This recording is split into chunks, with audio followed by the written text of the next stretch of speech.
They did not kill the women. That would have been mercy. What medieval knights did to captured noble women was designed not to end their lives, but to destroy everything that made those lives worth living. It was legal, sanctioned by lords and blessed by priests, and it happened in nearly every siege across medieval Europe. The eastern wall of Montfort Castle collapsed at dawn on the 47th day. Lady Isabeau de Montfort stood at the tower window, 23 years old, fingers gripping stone that remained cold despite the fires raging in the bailey below. Through the choking smoke thick as matted wool, carrying the acrid stench of burnt timber and the metallic bite of blood already spilled, she watched enemy soldiers pour through the breach like a flood no one could stop. She had not slept in 3 days, had not eaten in 5. But sleep and sustenance no longer mattered. Behind her in the solar she had decorated with tapestries embroidered by her own hands over years of patient work. 17 other noble women huddled together. The youngest was 14. The oldest, her aunt, had seen 50 winters. They had spent weeks preparing for this moment, praying it would never arrive, knowing with cold certainty that it would. The screams from the bailey grew louder. Closer, more desperate. Lady Marguerite, 16 years old and newlywed to a knight who now lay dead in the courtyard with his throat open to the spine, began to weep. Not from fear of death. Death was the kindest fate awaiting them. She wept because she understood what conquered noblewoman faced in medieval warfare, of fate meticulously designed to be worse than any execution. The solar door shuddered. Once, twice. On the third impact, the iron hinges tore from stone with a shriek of tortured metal, and armed men flooded into the room where these women had spent countless peaceful afternoons in needlework and prayer. What followed in the next hours would become whispered legend across Christendom, not because it was unusual, because it was devastatingly common. Medieval warfare had discovered something far more effective than killing enemy noblewomen. Destroying them served multiple strategic purposes that simple execution could never achieve. Chronicles from the period describe the systematic humiliation of captured noblewomen as standard military practice. When a castle fell, its female nobility became instruments of psychological warfare, weapons wielded against male survivors, tools for demonstrating total conquest, and mechanisms for erasing enemy bloodlines without spilling a single drop of noble blood. The logic was brutal in its efficiency. Execute a noblewoman and she becomes a martyr. Her family seeks vengeance. Her death ignites blood feuds that span generations, but reduce her to a state where she can never again function as a noble, where her very existence becomes a source of shame rather than pride. And you accomplish something far more devastating. You break not just her, but everyone connected to her. Records indicate that commanders specifically instructed their men on proper treatment of captured noblewomen. The goal was systematic degradation, calibrated to destroy social standing, marriageability, inheritance rights, and psychological integrity while keeping the victim alive. Alive to be seen. Alive to be displayed. Alive to serve as walking proof of total defeat. When Lady Isabeau and the others were dragged from the solar into the bailey, they passed the bodies of their fathers, brothers, and husbands. The dead were the fortunate ones. The women understood this with crystalline clarity. Ottoman siege records discovered in Istanbul archives document identical practices across different cultures and centuries. The systematic degradation of captured noblewomen transcended any single kingdom or faith. It was universal because it was effective. What made this practice particularly insidious was its legal framework. Canon law forbade the killing of noblewomen. Church doctrine protected them from execution, but nothing in medieval law protected a noblewoman's dignity, autonomy, or bodily integrity. The same legal codes that prevented her murder explicitly permitted her complete subjugation. She could not be killed, but she could be utterly destroyed. They began with her hair. Lady Isabeau knelt in the mud of the bailey, arms bound behind her back with leather straps that bit deep into wrists already bruised purple from rough handling. Around her, the other women from the soul awaited their turn, forced to watch what was coming for each of them in sequence. A soldier approached with shears typically used for sheep. He grabbed her braids, thick auburn plaits she had worn since childhood, woven each morning by servants who are now dead or fled, and began cutting. Not carefully. Not quickly. With deliberate, sawing motions that yanked her head back with each stroke, medieval noblewomen wore their hair as a crown of virtue and status. Cutting it was the first step in a methodical process of social annihilation. The braids fell into the mud. Then he continued cutting, hacking away until nothing remained but ragged patches spotted with blood where the shears had scraped too close to scalp. When he finished, he held up her severed braids like trophies, while soldiers cheered. But that was not the worst part. Next came the clothing. The same gown she had worn to her wedding 3 years prior, silk dyed with expensive Tyrian purple, embroidered with gold thread that had cost her father a small fortune, was torn from her body in strips. Not removed. Torn, ripped away in pieces that scattered across the bloody ground. They left her in her shift initially. Even that small dignity was calculated. It allowed the next phase of humiliation to have maximum impact. Parish records from the Diocese of Toulouse list dozens of noblewomen who endured similar treatment following sieges in the 1180s. The documentation is clinical in its detail, recording degradation with the same bureaucratic precision used for tax collection. Each woman's name, her family lineage, the specific humiliations inflicted, as if they were documenting the destruction of property rather than human beings. Because that was precisely what they were doing.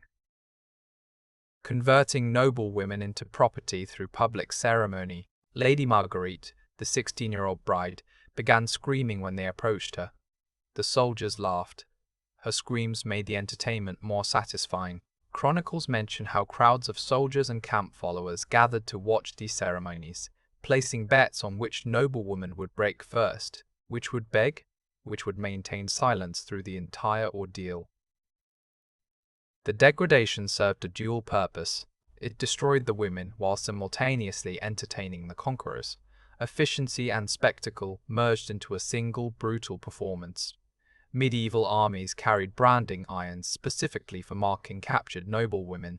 Excavations at siege sites across France and the Holy Roman Empire have uncovered these implements, iron stamps bearing crude symbols, letters, or simply crosses. The fires were already burning hot when they brought out the irons. Lady Isabeau watched the metal heat from white to red to the angry orange that meant flesh-searing temperature. She did not struggle. Struggling only prolonged what was coming. She had watched her aunt thrash and fight, watched how the soldiers responded to resistance by making the process slower, more deliberately painful, more public. When the soldier pressed the glowing iron against her shoulder blade, the pain was beyond anything language could capture.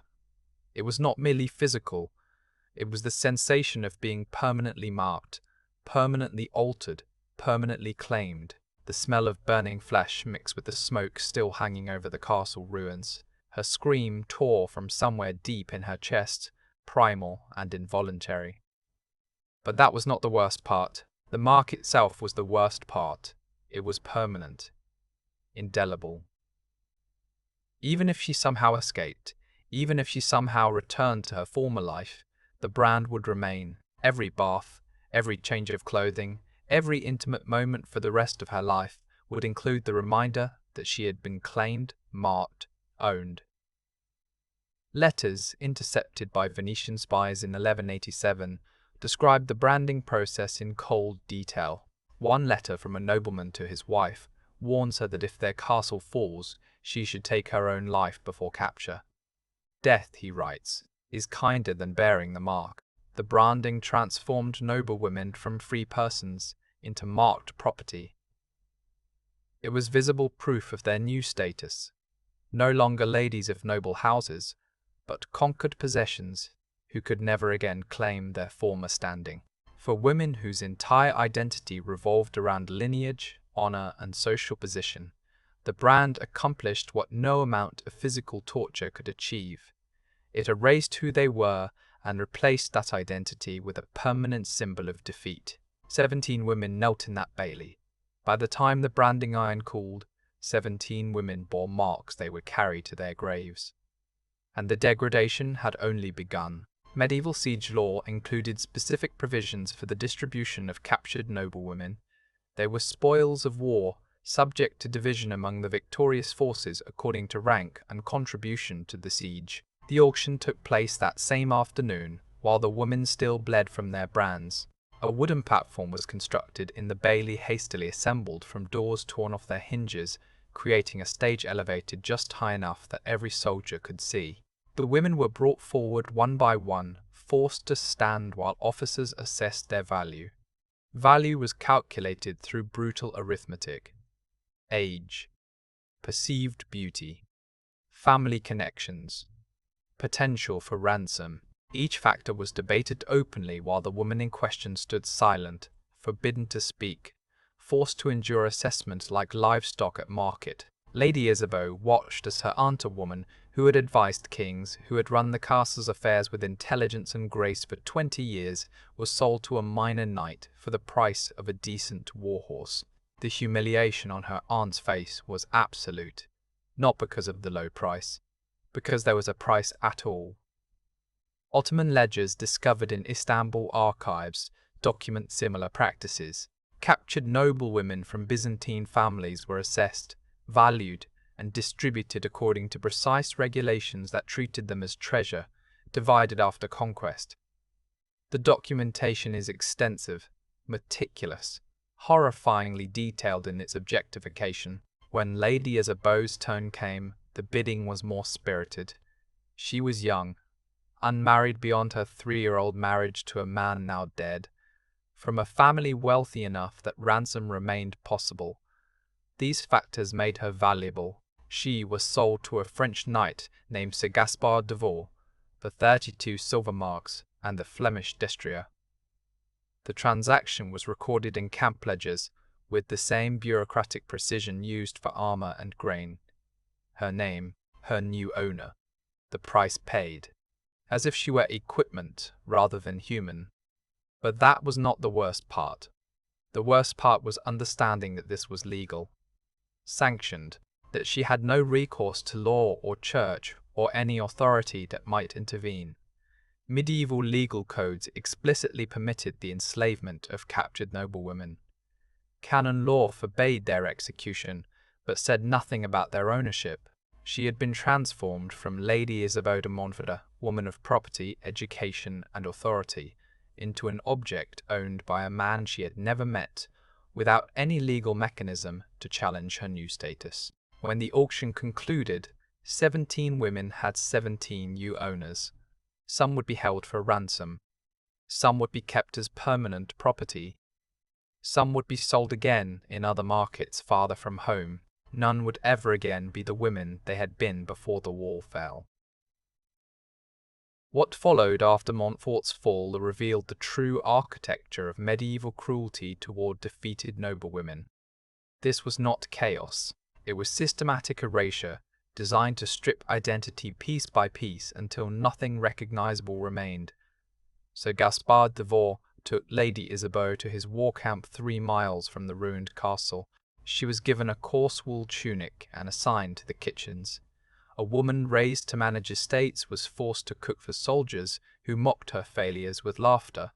Slowness earned beatings, mistakes earned starvation. Attempts at escape became public punishment, inflicted where others were forced to watch.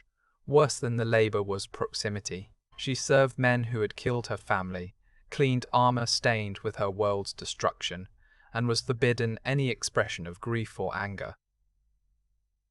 Monastic medical texts note that captured noblewomen often developed a profound melancholy, obedient, functional, but internally extinguished. Sir Gaspard was not unusually cruel by medieval standards. He simply treated her as property. That alone was enough. She scrubbed his boots, emptied his chamber pot, slept on the ground outside his tent. When guests arrived, She served silently as they discussed her family's fall as if she were furniture. Within months, the camp no longer saw a noblewoman. Her past had been erased through labor, humiliation, and repetition. Many women in similar captivity stopped speaking entirely. They worked, obeyed, and withdrew until they became ghosts inside living bodies. Lady Isabeau resisted longer than most. She whispered prayers in private, traced her family crest in dirt when unobserved, clung to fragments of self. But fragments cannot sustain a person forever. Before what finally shattered Lady Isabeau's last illusions, a moment of clarity. If these stories matter, if erased women deserve remembrance, as full human beings, support matters. Silence rewards cruelty. Now, back to the women who endured. Not all noble captives submitted quietly. Resistance did not look like escape. It survived in memory, whispers, and acts small enough to avoid punishment. For most, resistance meant refusing to forget. Lady Catherine of Nar, captured at Pamplona in 1805, survived 9 months through calculation. Letters later uncovered show she smuggled messages through merchants, manipulated expectations, and secured ransom. She survived. She was rare. Most women never left captivity alive. Those who did rarely returned whole. In 2003, archaeological surveys at Carcassonne uncovered a hidden chamber beneath a chapel floor. Its walls bore 53 names carved slowly into stone, 53 women who refused disappearance. Lady Isabeau learned of these carvings from another captive in Sir Gaspard's camp, a former countess held for 2 years. Her body was broken. Her memory was not. In whispered exchanges, she taught Isabeau the rules that mattered. Keep your birth name alive. Recite your lineage before sleep. Remember the dead. Never surrender memory. These acts changed nothing outwardly, but something essential endured. Lady Isabeau began marking days on a strip of leather hidden in her bedding, 1 cut per sunrise. Then Sir Gaspard received an offer. He accepted. Secondary markets exposed the scale of medieval trafficking. Captured noblewomen did not vanish. They circulated, from lord to merchant, from castle to port, from land to sea. Lady Isabeau was sold to a Genoese merchant for 20 silver, marks 12 fewer than before. Forced labor had aged her. Her value had dropped. She traveled in a covered wagon with 4 other women. None spoke. Speech required energy they no longer had. Weeks passed. Roads became ports. Stone became salt air. The horizon vanished. Some women were eventually ransomed. Ransom was not rescue. A courtier's diary from Bursa records that returned women were concealed, absorbed into convents, rushed into marriages, or erased into silence. Even free, they were considered damaged. Lady Isabeau never learned whether her family tried to ransom her. The Genoese merchant sold her in Constantinople to a minor court official. Records fragment after that. Her lineage vanished into empire. She became one servant among thousands. Anonymous. Replaceable. Erased. The disappearance was not accidental. It was the final cruelty. This treatment was not aberration. It was policy. Legally sanctioned. Culturally normalized. Systematically enforced. These were not crimes. They were accepted practice. Military codes allowed it. Clergy rationalized it. Courts upheld it. Chroniclers recorded sieges while omitting what followed. Everyone already knew. The evidence survives in fragments, siege records, tax rolls, household accounts, letters.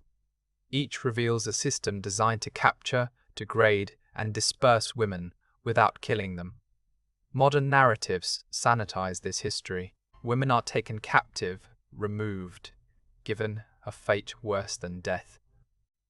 Always vague, always incomplete. This erases them twice. First from life. then from memory. Lady Isabelle de Montfort left no marked grave. Her castle was ruined, its plaques silent about the women consumed by conquest. But beneath the chapel floor at Carcassonne, her name remains. Isabeau de Montfort. I was here. I existed. I was more than what they made me. 52 other names surround it. Women who understood erasure was inevitable and resisted with the only weapon left, memory. They carved their names in darkness. We can at least speak them in the light.